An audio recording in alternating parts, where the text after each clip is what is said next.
High schoolers in Florida will not be allowed to take AP psychology this year because the curriculum teaches about all different types of mental health issues, including those that reach the LGBTQ plus community, including gender dysphoria. Now students can't take the classes that they want and that may help their career.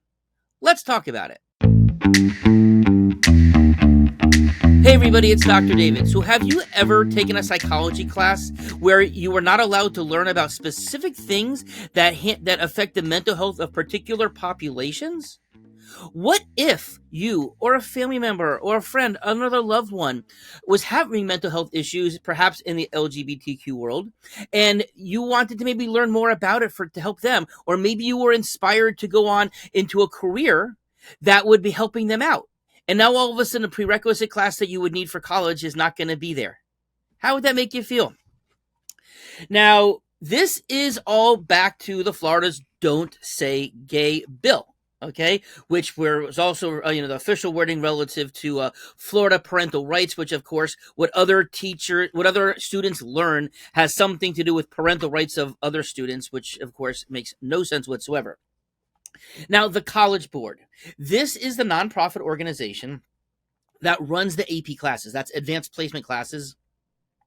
The classes that, if kids score well enough on the AP test, gets college credit. They are also the people who oversee the SAT standardized testing, which is one of the major tests that is used for students to get into college in the first place. Okay? Now, the College Board itself has actually advised Florida schools not to offer this class specifically because it would be illegal for them to do so, according to this new Florida law. Okay? Now, it used to be, up until last year, that these restrictions, these parental rights, were not allowing for conversations relative to gender, gay issues, etc., up until for younger kids only. But more recently, they made it from kindergarten through 12th grade. Okay, one could argue what is appropriate for a kindergartner or a first grader to learn versus a high school junior or senior, who are pretty much the only people who are taking these types of classes. But of course, now they're not going to be able to do this. Okay, now there were 28,000 students who took this class, AP Psychology, last year. Okay, now tens of thousands of students 1 week before school starts are now not going to be having a class that they had signed up for, that they will have to scramble to find another class. But that's just the tip of the iceberg.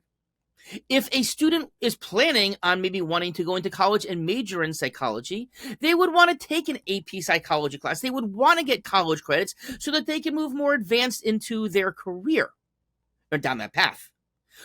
Schools who will give more priority to people who have AP psychology and did well in it versus those who don't, because, again, if one is applying to the department in a degree that they would be going for psychology, they wouldn't have this there. Okay? Now, so that can affect a student's transcripts as well. Also, when you get AP classes, you typically it's weighted, so you typically get higher grade point average from it. So if there's no other AP classes that the student wants to take or available, their transcript will be impacted as well. Okay? Now, a very important part of psychology is to learn about the human psyche. Not just you and your religion, your group of people, your politics, but all people, okay? The psychology of what's happening with a person who has autism, for instance, right? Very different. Even though they may have anxiety and depression or other things, of course, it will be manifested differently and treated differently. But that's true across the board. Everybody's individual, of course, we know, and everybody can have their own issues. We all do. Okay, but to make it that students who are really interested in this field to not be able to learn all there is to know about mental health, psychology, they're at a disadvantage. Okay, now, I wonder, will the Florida board make it, will the Florida Department of Education or Florida, the state itself, make it that it's illegal to take these AP, to take classes in psychology in college or in grad school? Because, again, it's part of that conversation. And you may laugh at that question, but you know what? OBGYN residents in the state of Florida are not allowed to learn and practice and become experienced in abortions because of the Florida's abortion law, which makes it almost impossible to have a legal abortion, considering that the heartbeat rule happens that most people will not even know they're pregnant.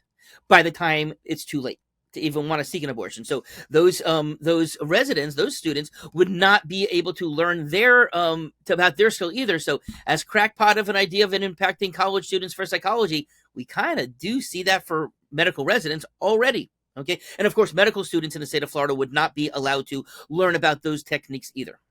So now the Florida board wants the Florida Department of Education wants the college board to pull this content from their curriculum. Okay. They want to make it that's not taught. And of course, this is a curriculum that is taught all around the country. And the test questions are based upon the full curriculum. Now, the college board actually refused. And I say bravo to them. Okay, they're making a stand for what they believe is right, that this is stuff that needs to be taught to all students if they're taking an AP class, because they want them to have the full understanding of human psychology. Okay, so the DeSantis administration, they're trying to bully the college board, and the college board didn't stand up to it. It's good, stand up to a bully. That's an important thing. And in fact, don't give in to bullies. If you do, that empowers them. And you know what? That's something that you learn in psychology class. Have a nice day.